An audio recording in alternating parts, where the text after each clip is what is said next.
તો આજે તો આપણી પદુડીએ દીધો આપણને દગો. તો બધાને ગુડ મોર્નિંગ ને જય માતાજી. હું છું તમારો પ્રિય પકો પાટડિયા. ઓહો, મેડમ તો સવારમાં ઉઠીને વેલા મળ્યા છે વાળવા. તો ઈ ભલે વાળતી ને આપણે જઈએ હવે નાવા. તો હું તો થઈ ગયો નાઈ ધોઈ કમ્પ્લેટ. પછી આવી જાય આપણે નાસ્તો કરવા. પછી બે બાતતા કરી લીધો નાસ્તો અને હું નીકળી ગયો મારી પદુડી પાસે. પદુડી લઈને જવાનું હતું આપણે કારખાને. પૂગી જો કારખાને કરી લીધી આપડી પ્લેટ સાફ.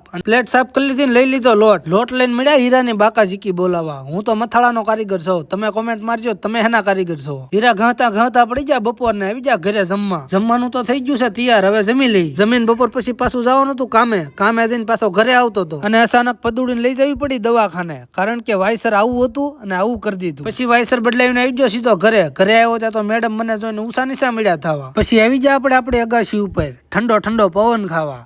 અને પવન ખાતા હતા ને કાંક આવું લોકેશન હતું. ત્યાં તો મને ખબર વગરના મેડમ આવીને ઉભા રહી ગયા બાજુમાં. ત્યાં તો પડી ગઈ હાથ ને પછી આવી જાય બે હેઠ. બસ આજના વ્લોગમાં આટલું જ હતું. કેવો લાગ્યો અમારો વિડીયો કોમેન્ટ મારજો અને વિડીયો સારો લાગ્યો હોય તો ફોલો કરતા રહેજો. ચાલો મળીએ હવે બીજા વ્લોગમાં.